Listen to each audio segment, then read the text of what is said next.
Bien. Ok, con ustedes hemos avanzado la clase introductoria, hemos visto historia 1, historia 2, ¿no es cierto? Sí, doctora, sí. Sí. Muy bien, entonces hoy vamos a ver el tercer tema.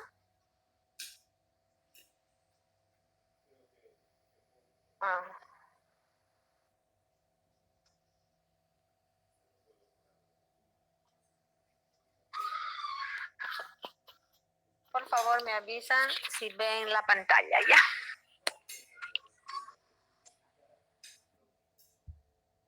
Sí, doctora. ¿Sí? Eu não. Está empezando aquí ahora. Ya, sí. Sí, doctora, pode ser. Ahora sí, doctora. Bien.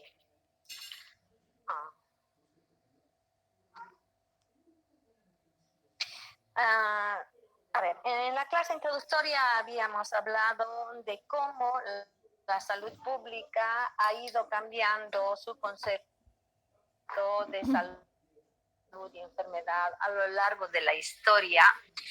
Y en las clases de historia hemos visto cómo los seres humanos han ido interpretando el cosmos, su realidad, el fenómeno de salud y enfermedad, y en función de cómo entendían este fenómeno han ido respondiendo. Hemos visto que muchos de ellos, muchos pueblos, especialmente los más antiguos, que hoy se conservan como pueblos indígenas, tienen un concepto de la salud más que todo relacionado con la naturaleza, con las plantas como elementos o medicamentos de sanación y curación.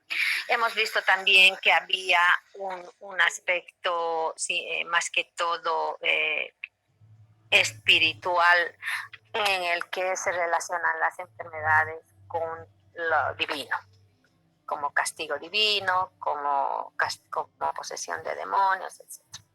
Hemos visto cómo a lo largo de la historia estos conceptos han ido cambiando con personajes bastante interesantes que lograron mostrar que la enfermedad y la salud son procesos y que son susceptibles a factores, que no es algo que no se puede evitar.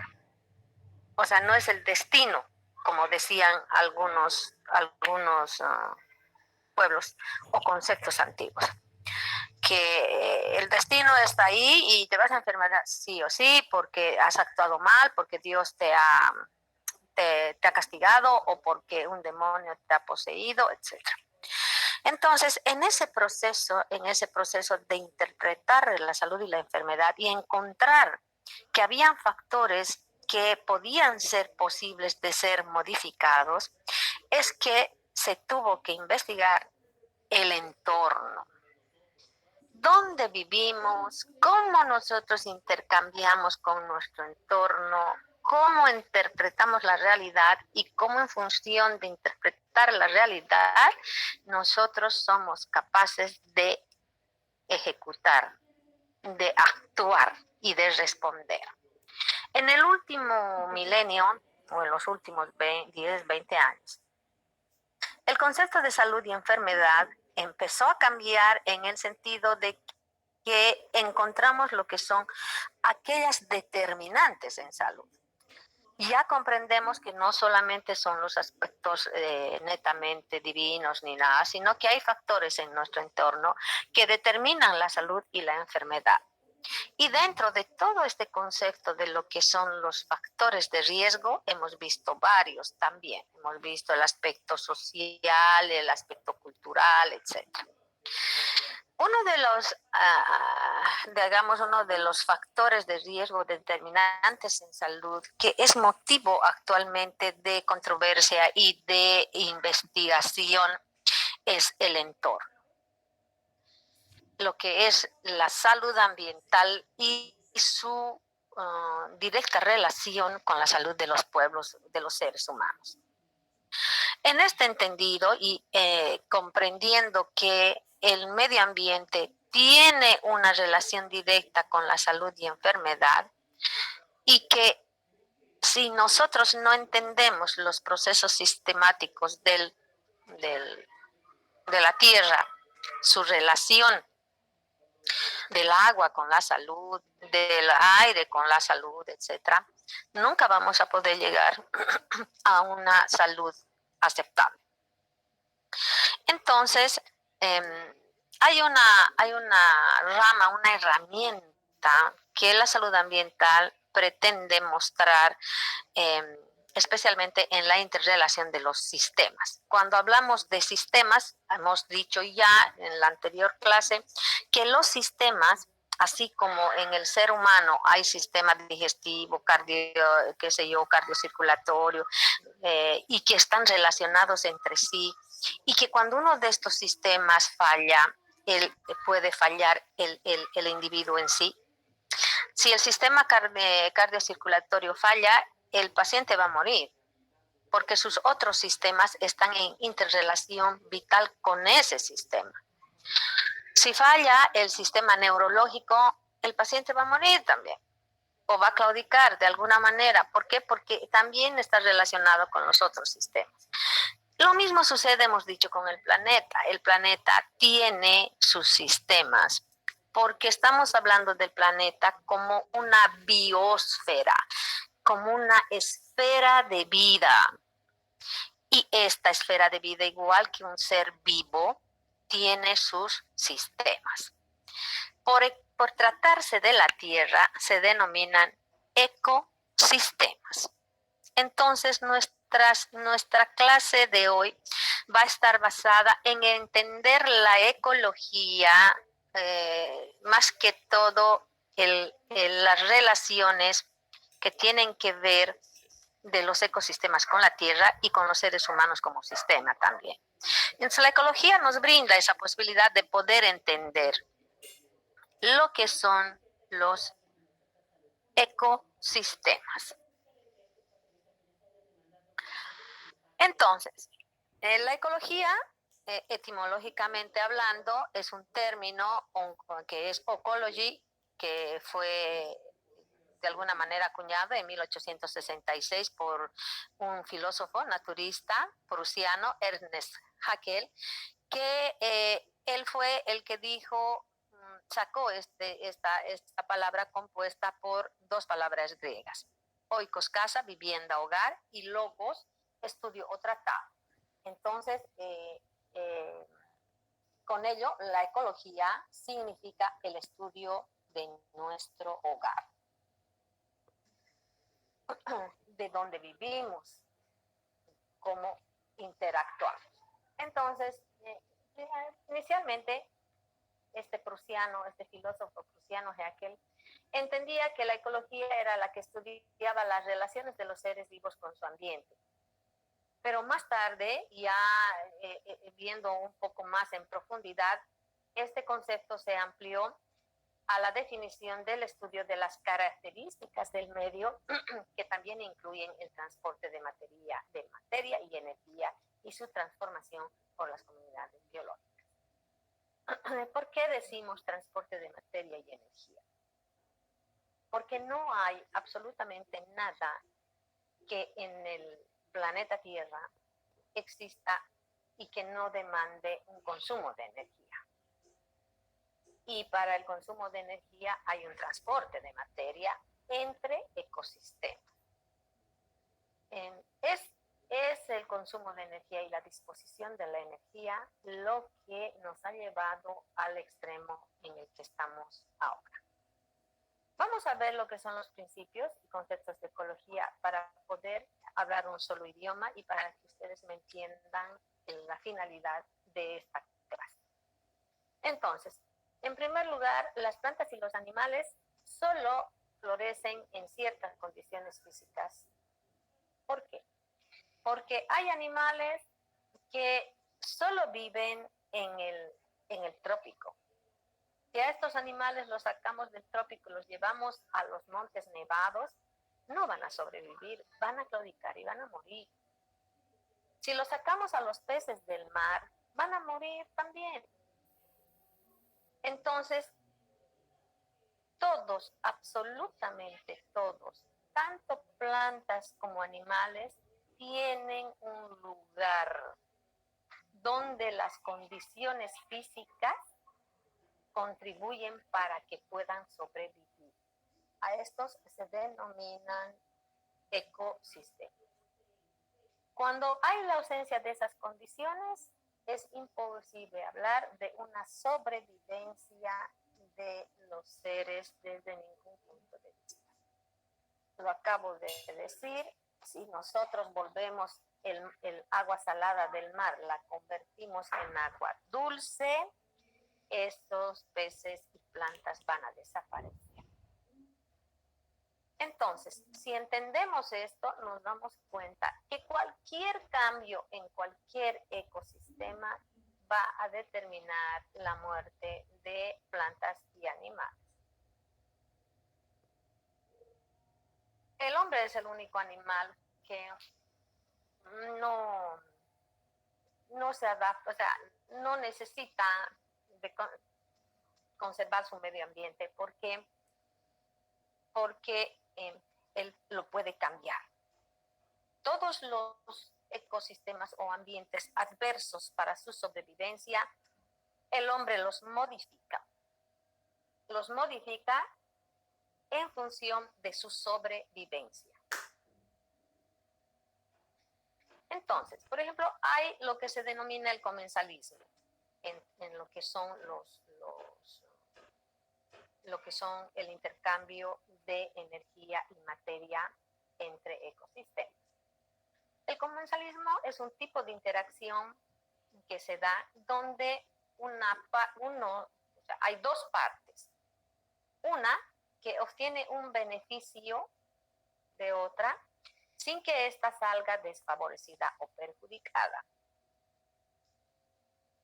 O sea, viene del concepto latino de comensa, y eso significa compartiendo la mesa.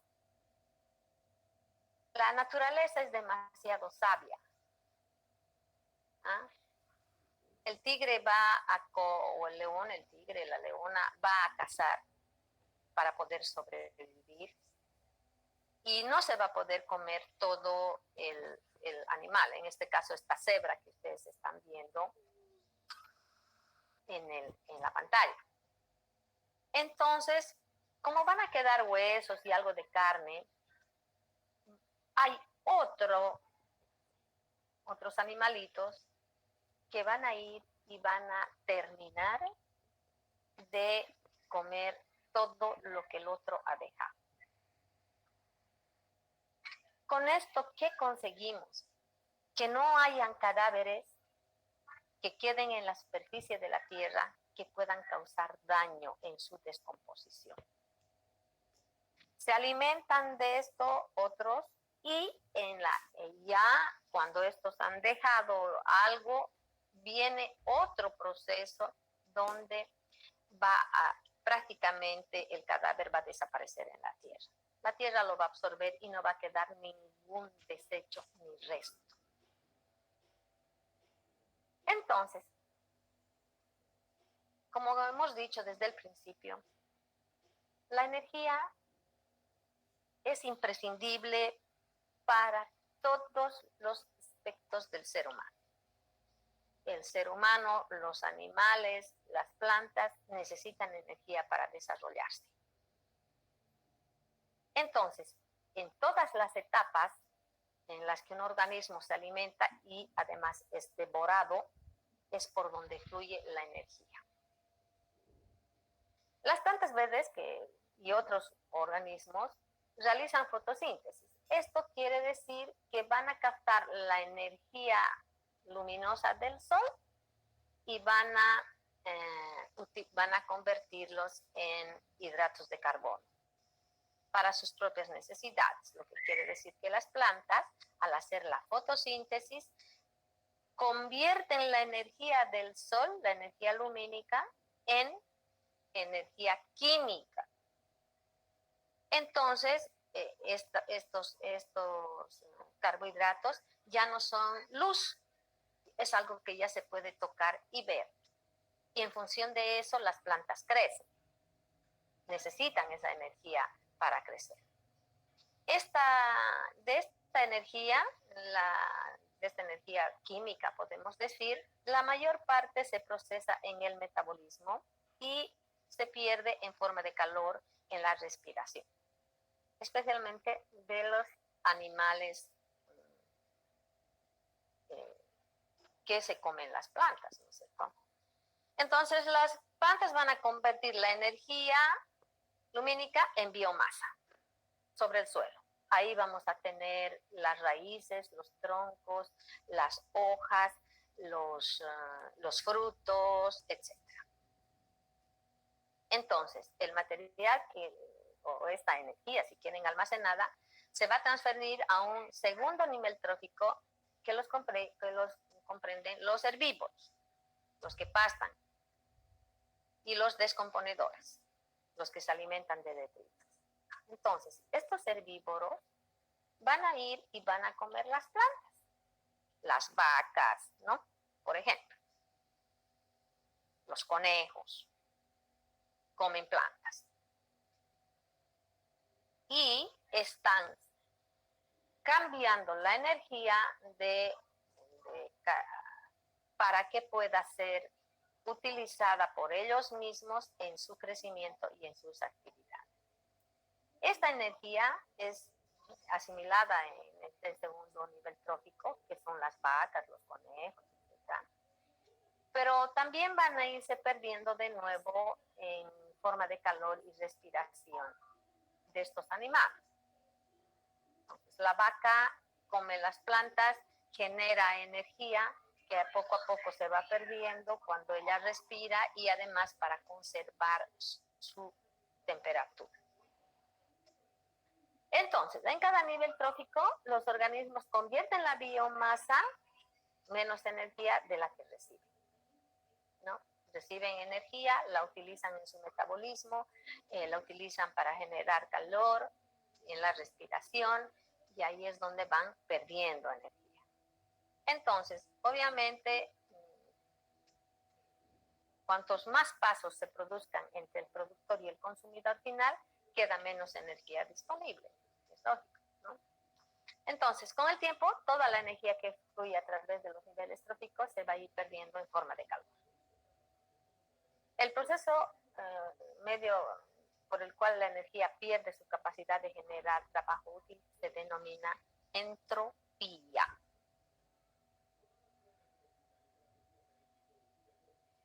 Entonces, ¿cuáles son los niveles de organización? La ecología dice que pueden haber varios niveles o escalas.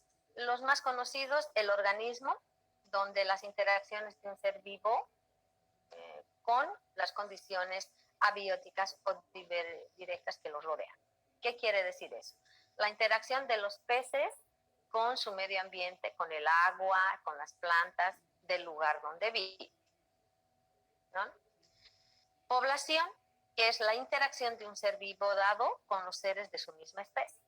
Lo que sucede con nosotros, ¿no? Las poblaciones de las ciudades, donde convivimos con otros seres humanos, igual que nosotros.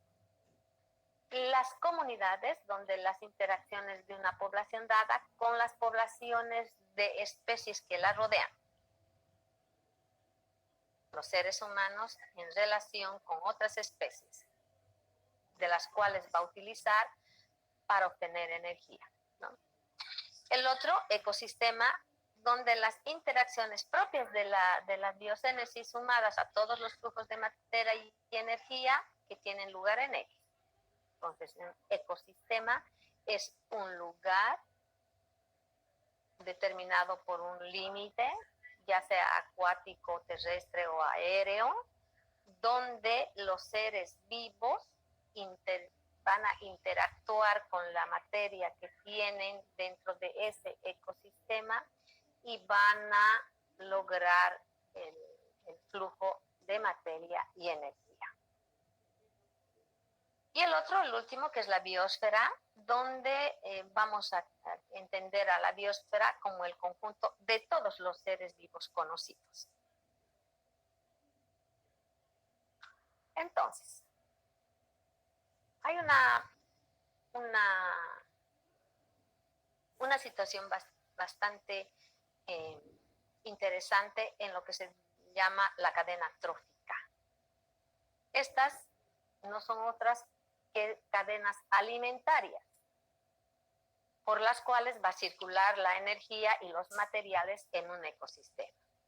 Entonces, vamos a entender una cadena alimentaria como una relación o relaciones alimenticias que se establecen en forma lineal entre los organismos que pertenecen a diferentes niveles tróficos, como las plantas, los herbívoros que se comen, los carnívoros que se comen a los herbívoros.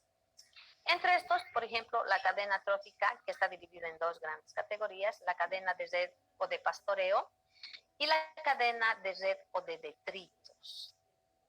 La cadena o red de pastoreo es aquella que se va a iniciar con las plantas, porque hemos dicho que las plantas son las que van a transformar la energía lumínica del sol en energía química. Entonces, ellos producen plantas verdes, algas, plancton. Estos realizan fotosíntesis y es el primer paso en la conversión de la energía lumínica en energía química. Y la otra, que es la cadena o red de detritos. Esta va a comenzar con los detritos orgánicos. ¿Qué quiere decir un detrito? Quiere decir aquello que ya está desechado, aquello que resulta del metabolismo de los animales y de las plantas. Tenemos que acordarnos un poco que todo animal que come defeca y orina. Toda planta va a desechar hojas secas, hojas muertas, frutos podridos, etc. En estas redes están formadas por cadenas alimenticias independientes.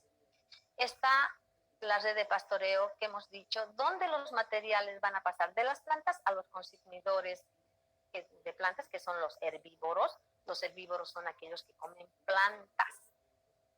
Y de estos a los consumidores de carne, que se denominan carnívoros.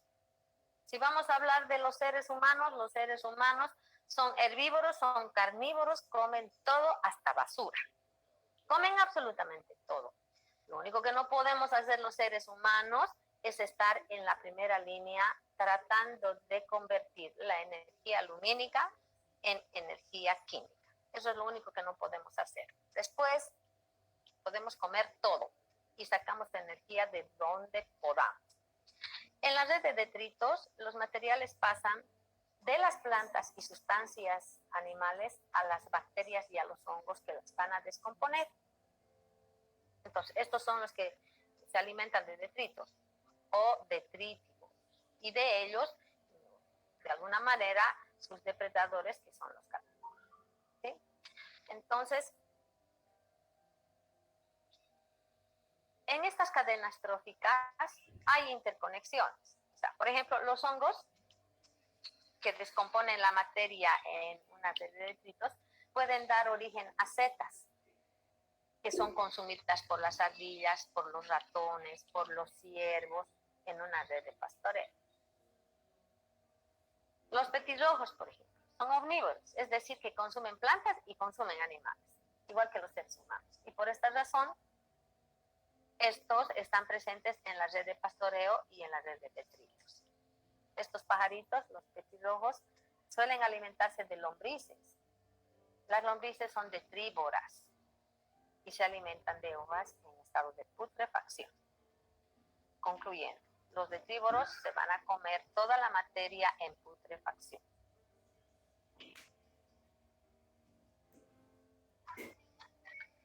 Entonces, dentro de lo que es la producción y productividad en un ecosistema, donde las conexiones entre las especies están relacionadas de manera intrínseca y además vital, especialmente en lo que estamos hablando, que es la cadena alimenticia, hay 3 categorías de organismos. Los productores o autótrofos, que generalmente son las plantas o las cianobacterias, que son las que son capaces de fotosintetizar, incluso podrían hacerlo como algunas bacterias hay en los respiradores del océano, sin necesidad de recibir la luz del sol, y pueden quimiosintetizar tranquilamente, ¿no? Esos son estudios bastante interesantes que muestran que hay organismos que pueden sintetizar energía del calor. Los consumidores o heterótrofos, que son los animales que pueden consumir, o que son consumidores primarios, los herbívoros, o los consumidores secundarios o terciarios, que son los carnívoros y los omnívoros. Obviamente los seres humanos estamos entre los omnívoros, ¿no? Los descomponedores o detrívoros, que son las bacterias, hongos, insectos, etcétera, que van a degradar la materia orgánica de todos los tipos y van a restaurar los alimentos al ambiente. Entonces, todo lo que no sirve, las bacterias y los hongos lo degradan y lo convierten y lo devuelven de nuevo al sistema en forma diferente, ¿no? Entonces, los productores consumirán los alimentos, terminando ya el ciclo, ¿sí? Entonces, ahí tienen ustedes unas relaciones, como en la primera tenemos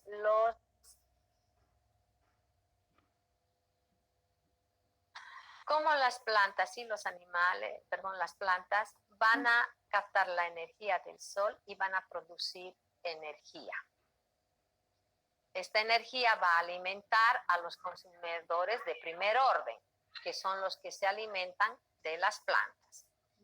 Y estos consumidores de primer orden que se alimentan de las plantas van a alimentar a los consumidores de segundo orden, que son los carnívoros. Y todos, absolutamente todos, los productores, los consumidores de primer y de segundo orden van a producir materia orgánica que va a entrar en descomposición. ¿Qué hacen los detrívoros? Captan las heces fecales y todos los cadáveres que pueden haber de estos y los convierten de nuevo en, como en este caso, por ejemplo, en setas, ¿no? Bien. Y ahí están los detrívoros, la famosa mioca, ¿no? Ellos descomponen la materia y la vuelven abono. Por eso las lombrices son importantes en los campos de cultivos. Bien, este dibujito, más fácil todavía de interpretar. La energía solar llega a las plantas lo convierten en energía química, producen hojas, qué sé yo. Estos alimentan a los de segundo orden, estos de primer orden alimentan a los de tercer orden y todos estos producen detritos. Y los detritos son procesados por los detrívoros para evitar la contaminación del planeta. El planeta, con estos detrívoros que parecen ser insignificantes, es que mantiene su estabilidad. Imagínense ustedes si no hubieran los detrívoros que se comen a los cadáveres.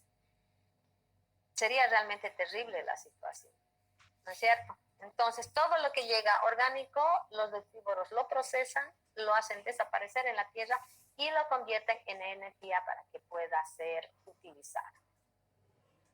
Entonces, estas relaciones que acabamos de ver y que tienen una secuencia en la que cada individuo consume al precedente y al mismo tiempo es consumido por el siguiente, en lo que llamamos las cadenas alimenticias, cadenas tróficas, son las redes de alimento, donde hemos visto que se hace un transporte de energía y de materia entre ecosistemas. Entonces, hemos dicho que las plantas absorben la luz del sol, hacen fotosíntesis y producen biomasa. La biomasa es la materia vital total en un ecosistema. La productividad primaria, que se llama, es el aumento en los compuestos orgánicos. Y la productividad secundaria, la materia viva producida por los consumidores y los descomponedores en un tiempo dado. ¿Para qué hablamos de productividad primaria y secundaria? Nos permite evaluar la capacidad de carga sobre el ecosistema, o sea, el número de organismos que se pueden apoyar en un ecosistema dado, ¿no? ¿Cuántos animales pueden vivir en un ecosistema sin producir una sobrecarga? Cuando decimos sobrecarga, quiere decir que ese ecosistema ya no es posible de sostener a los que viven en él. O sea, ya es incapaz de darles agua y alimento, que es lo más importante para cualquier organismo. Si los peces del mar se multiplicarían de tal manera que ya no pudieran ni siquiera moverse entre ellos, imagínense lo que pasaría. Entonces, en ninguna de las redes de alimento se transfiere totalmente la energía contenida en el nivel de los productores o los consumidores. Si nosotros hablamos de la capacidad de carga, el planeta ya hace rato que se ha declarado en emergencia. Hace rato ya, hace tiempo, que los científicos estudiosos del medio ambiente y de los ecosistemas han dicho que la capacidad de carga de los ecosistemas ya está en crisis y que ya no puede sostener la cantidad de seres humanos que vienen al mundo cada día. La capacidad de carga de los ecosistemas, los seres humanos los estamos acabando. Entonces, políticas de población tienen que primar, ¿no? Hubo ya las políticas en 2003 en las que se suponía que debería empezar a reducirse la cantidad de nacimientos para poder dar un desahogo y evitar la sobrecarga de los ecosistemas.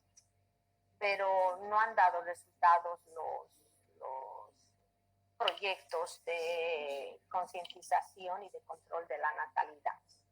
Claro que algunos, si ustedes se acuerdan cuando vimos en bioestadística conmigo y vimos población, ¿se acuerdan ustedes la historia de los japoneses y de la China, ¿no? Cómo entraron especialmente los japoneses, invirtieron su pirámide poblacional porque implementaron políticas de reproducción bastante bruscas en las que solamente permitían un hijo. Y eso ha dado también graves problemas a lo largo de la historia del Japón. Entonces, todo tiene que ser en equilibrio. No podemos irnos ni a un extremo ni al otro. Bueno, volvemos a nuestro tema. Se pierden ascendentes cuanto más alta es la cadena, mayor la energía y los recursos. Entonces, los consumidores primarios, por ejemplo, pueden subsistir de granos, de legumbres y de frutas.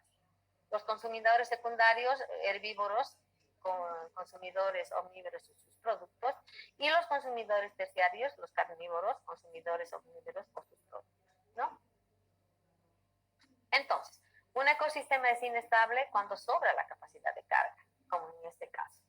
La productividad total de los ecosistemas es estimada comparando 3 tipos de ecosistemas en base en tierra y un total de ecosistemas acuáticos.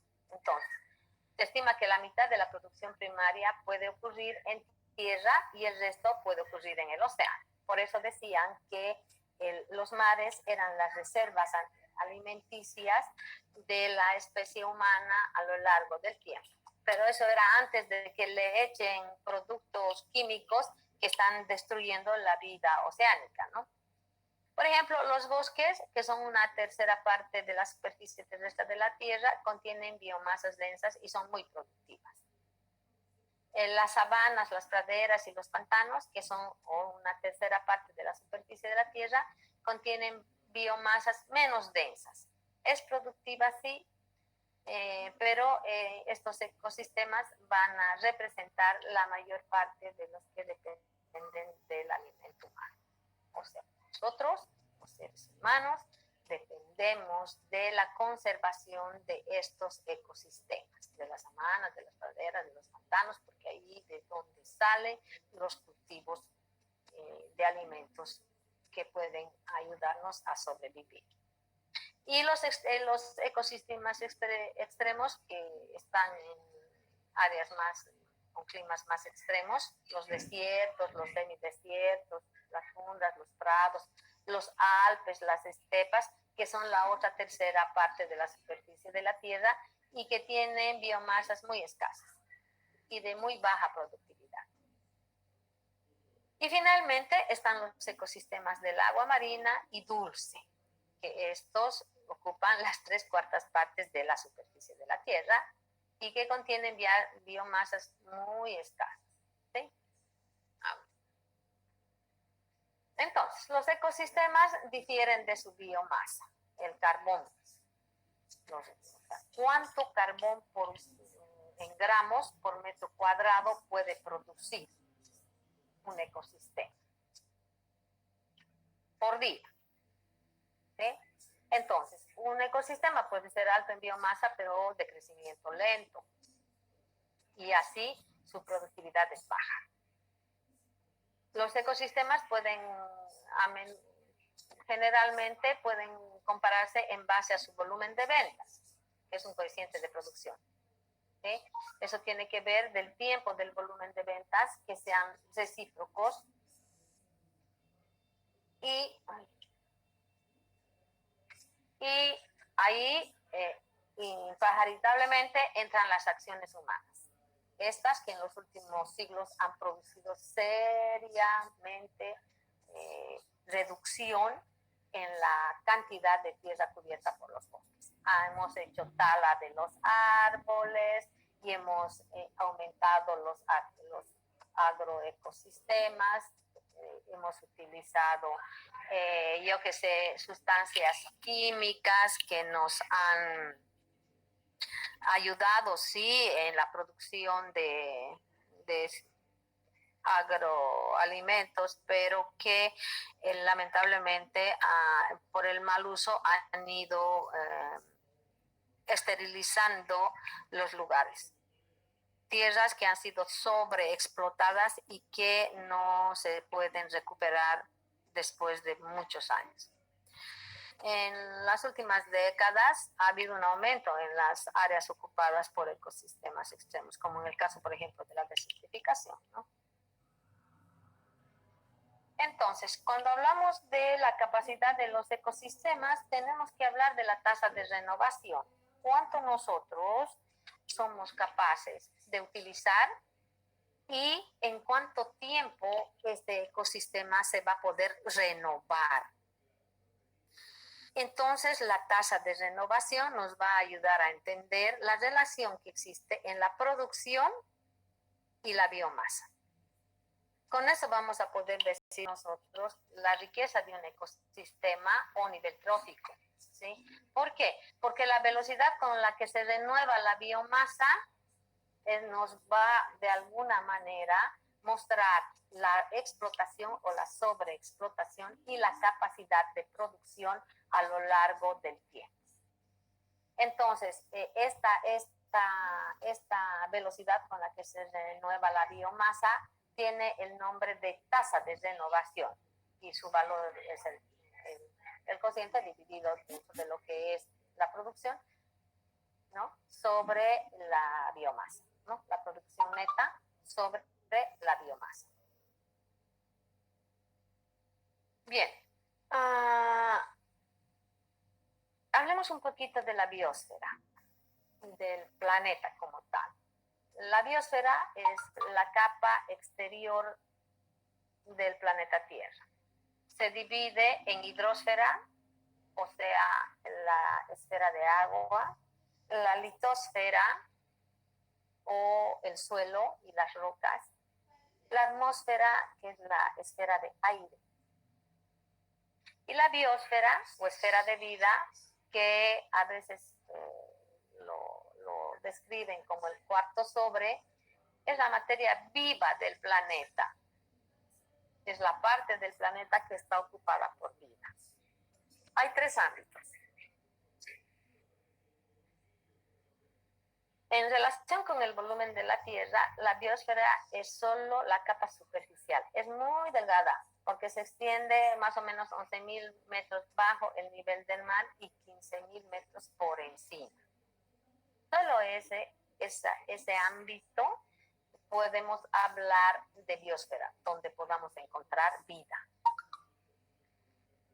Hemos hablado en la primera clase sobre la teoría del origen de la vida y sobre las diferentes formas que ha habido de interpretación, y con estas formas de interpretación,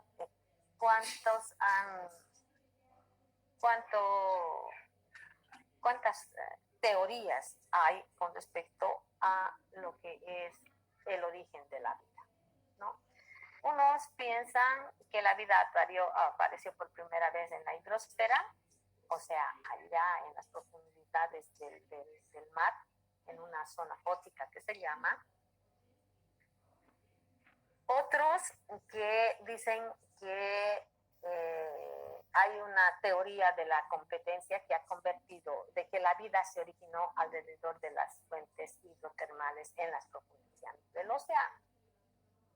Cualquiera de estas 2 teorías siempre están relacionadas con el medio ambiente. Donde hayamos nacido,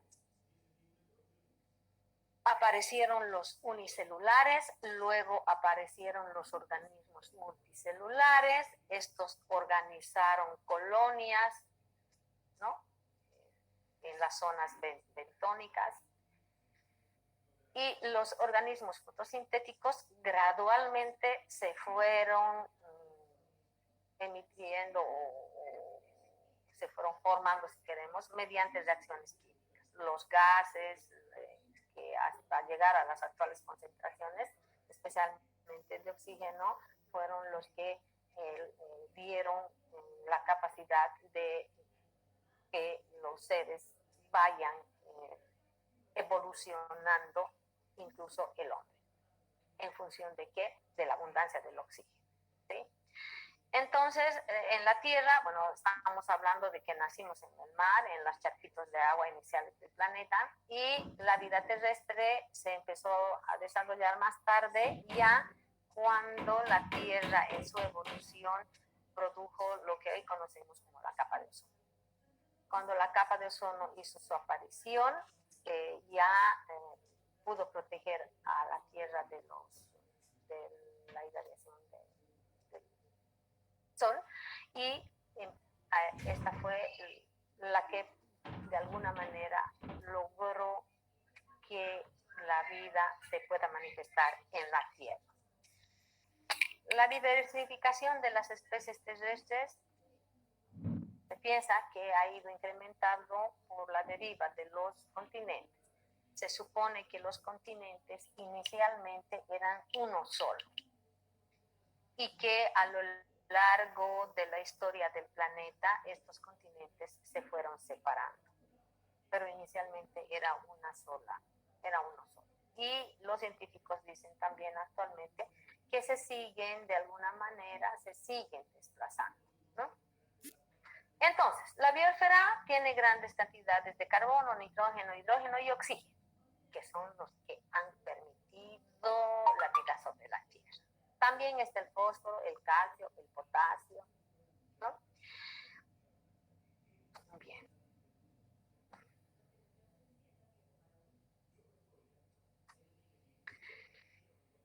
La mayor parte del funcionamiento de los ecosistemas se va a basar en la energía solar. No hay otra. Algunos dicen que a la Tierra produce cierta energía geotérmica, pero lo que sí nosotros estamos seguros que el aporte de energía para los ecosistemas es del sol. Las plantas, los microorganismos fotosintéticos convierten la luz en energía química mediante el proceso de fotosíntesis. Estos van a crear la glucosa, que es un azúcar simple, y van a liberar un oxígeno libre. Entonces, la glucosa, que es el azúcar energético, se convierte en una segunda fuente de energía que va a impulsar el ecosistema. Parte de la glucosa se va a utilizar directamente por organismos para la energía, y otras moléculas de azúcar también pueden ser convertidas en aminoácidos. Los aminoácidos hacen las cadenas de proteínas, ¿no? Y los animales de segundo y de tercer orden básicamente son dependientes de los aminoácidos para formar proteínas. Entonces, las plantas usan algunos de los azúcares, como por ejemplo el néctar, para atraer a los polinizadores para que les puedan ayudar en su reproducción, ¿no es cierto? Porque son inertes, ¿no? Las plantas. Bien, la respiración celular es el proceso mediante el cual un organismo, ya sea mamíferos, qué sé yo, rompen la mucosa, la molécula de la glucosa en sus mandantes, el agua y el dióxido de carbono. Por tanto, recupera la energía almacenada originalmente que pudo sacar del sol, ¿no? O que las plantas sacaron del sol. Entonces, la proporción de las actividades fotosintéticas de las plantas y otros fotosintetizadores a la respiración de otros organismos determinan la composición de la atmósfera en la Tierra, en particular en su nivel de oxígeno, ¿no? Las plantas absorben la energía solar, producen fotosíntesis, desprenden CO2 y oxígeno. Absorben el CO2 y convierten en oxígeno. Gracias a las plantas, el oxígeno sigue y nos da vida todos los días, ¿no? Bien, entonces tenemos que entender que tiene que haber un equilibrio de todos los elementos en las áreas, especialmente en aquellas donde hay una intensa actividad biológica y las que tienen una actividad biológica más ligera. Entonces, el agua es intercambiada entre la hidrosfera, la litosfera, la atmósfera, la biosfera y en sus ciclos regulares. El agua tiene un ciclo. En los océanos, que son los grandes depósitos de agua, van a asegurar la estabilidad térmica y climática del planeta. Estos también van a facilitar el transporte de elementos químicos gracias a sus corrientes oceánicas. Entonces, el agua tiene su ciclo. El agua se va a evaporar del mar, va a formar nubes, las nubes que son agua evaporada y por consiguiente libre de tóxicos, sube hasta los nevados. En los nevados cae en forma de lluvia o nevada y nuevamente los nevados vuelve a bajar en forma de ríos y forma lagunas. Entonces,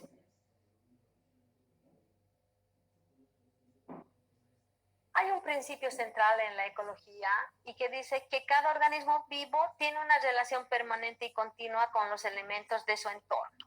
Estos elementos de su entorno y los seres vivos se denominan ecosistemas. Entonces, la interacción de los seres vivos, que es la biocénesis, y su medio ambiente, que se denomina biotopo, en una zona determinada que nosotros llamamos ecosistema. Y los estudios de los ecosistemas, por lo general, se centran en la circulación de la energía y la materia a través del sistema. Entonces, los ecosistemas están compuestos por biocénesis y biotopo. La biocénesis es el aspecto vivo y el biotopo es la zona inerte. donde se va a producir una circulación e intercambio de materia y energía. Entonces, todos los ecosistemas funcionan con energía que van a capturar del sol. Los productores primarios a través de la fotosíntesis. Esta energía va a fluir a través de la cadena alimentaria a los consumidores primarios, a los secundarios y a los terciarios. Bien. Entonces, la materia que se incorpora a los organismos vivos por los productos primarios, las plantas fotosintetizadoras van a fijar el carbono, aparte del dióxido de carbono y del nitrógeno, y van a producir aminoácidos. Entonces, gran parte de los contenidos del carbono y del nitrógeno de los ecosistemas es creado por las instancias del mismo tipo, o sea, que luego de que se consumen por los consumidores secundarios y terciarios, se van a incorporar en sí mismos, ¿no? Bien. Y los nutrientes que son devueltos a los ecosistemas a través de la descomposición, ¿no? Como lo hemos visto en las anteriores diapositivas. Entonces, todo el movimiento de los productos químicos en un ecosistema se va a denominar ciclo biogeoquímico. Este incluye el ciclo del carbono y del nitrógeno. Entonces, en la superficie terrestre, toda la materia que la compone, el aire que está directamente encima y todos los organismos vivos que están dentro de ella van a ser considerados en un gran ecosistema. Entonces, el megapsicosistema puede ser dividido en ecosistemas terrestres, bosques, estepas, sabanas, y los ecosistemas de agua dulce, los lagos, los tanques, los ríos, y los ecosistemas marinos. Entonces, aquí tenemos el término biotopo, que significa literalmente ambiente de vida, y se aplica al espacio natural ilimitado en el cual vive una biocénesis. Entonces, aquí tenemos el biotopo, la materia inerte, y aquí la biocénesis, el aspecto vivo. Y la biocénesis y el biotopo van a formar un ecosistema. ¿Sí? Podemos llamar ecosistemas absolutamente a todos aquellos donde hay la interacción y la relación de vida entre seres vivos y un entorno físico. Entonces, ninguno de los ecosistemas está aislado, como hemos dicho desde el principio. Hay una relación permanente. El agua en sí es un medio líquido que va a definir los ecosistemas, ¿no?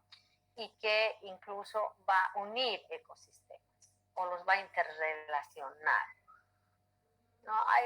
Como ejemplos, por ejemplo, hay especies como el salmón o la anguila de agua dulce que se mueven entre los sistemas marinos y los sistemas de agua dulce. Estas relaciones entre ecosistemas conducen a la idea de lo que es un bioma, ¿sí? Entonces, ya hemos dicho que un bioma es la formación homogénea ecológica que existe en una amplia región como las tundras, las estepas. Y la biosfera comprende la totalidad de los biomas de la Tierra, la totalidad de los lugares donde la vida es posible, desde las montañas hasta las profundidades del océano. Entonces, los biomas están estratégicamente distribuidos a lo largo de las subdivisiones de las latitudes desde el Ecuador hasta los polos, con algunas diferencias basadas en su entorno físico, como por ejemplo las cordilleras, ¿no? Y principalmente el clima.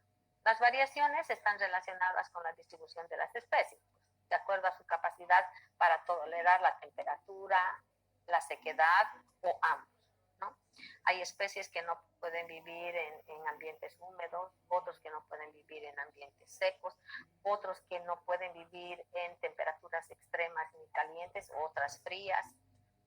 Entonces, podemos encontrar, por ejemplo, algas fotosintéticas solo en la parte luminosa de los océanos donde va a entrar la luz, porque si son fotosintéticas, quieren decir que necesitan luz para poder producir energía.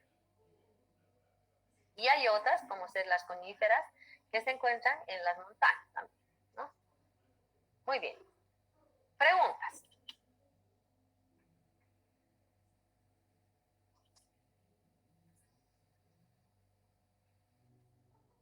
No, doctora.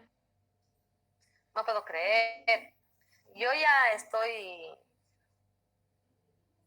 creyendo que soy demasiado buena docente. No me preguntan nada. Eso quiere decir que han entendido todo.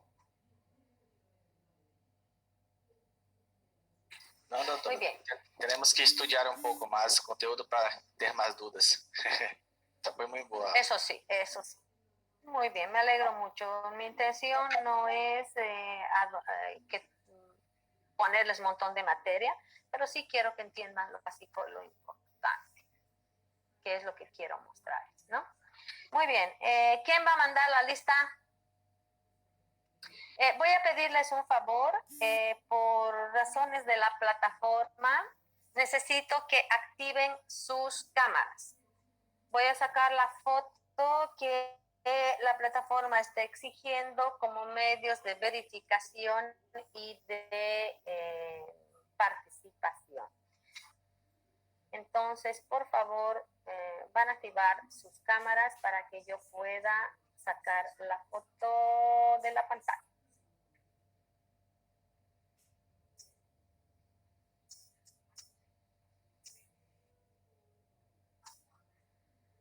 Estoy esperando.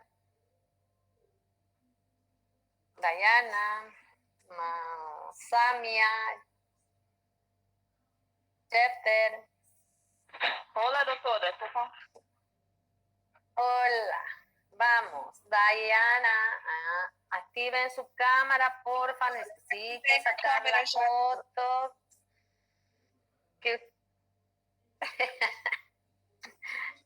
Necesito sacar la foto con sus cámaras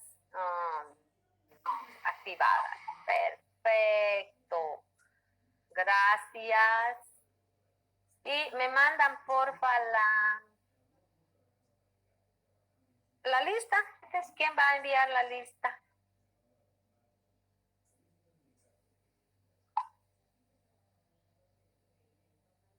No escucho. ¿Quién va a enviar la lista? Eu vou tirar o Eu escuto, doutora. ¿Quién va a enviar la lista de asistentes de esta clase? 39 asistentes. Somos hartos. Ok, al grupo, porfa. Gracias. Les agradezco muchísimo. Estoy contenta de tenerlos de nuevo como alumnos. Nos vemos la próxima clase. Graças, doutora. Me Graças. publican la lista, por favor, en el, Gracias, doctora. en el grupo. Ótima classe, Oye, doutora. Graças. Buenas noches. Buenas Acabei de tardes. tirar, acabei de tirar. A los del grupo A. Ajá, a los del grupo A.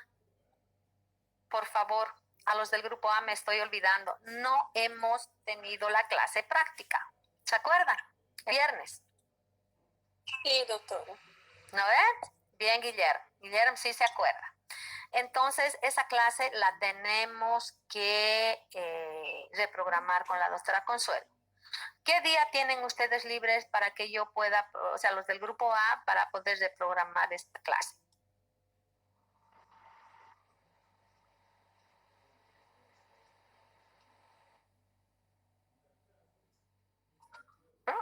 Nadie. Doutora, Ok. Vaniel, dígame. o Fité, doutor, o Jeff tá comigo. Muy bien. Adiciona su nombre, porfa, a la É lista. porque o celular dele Ok. saiu e não tá conseguindo voltar. Híjole, ¿y por qué?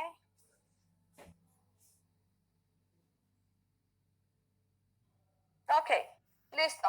Muy bien, muchachos, les agradezco mucho la participación. Nos vemos en la clase práctica el viernes. El viernes vamos a planificar los trabajos, ¿ya? Los trabajos de investigación para el... Ok, nos vemos. Que les vaya bien. Chao, chao. Tchau, doutora. Chao. Tchau, doutora. Tchau, doutora. Graças. Que les vaya bien. É um prazer, doutora, ter a senhora como maestra de novo.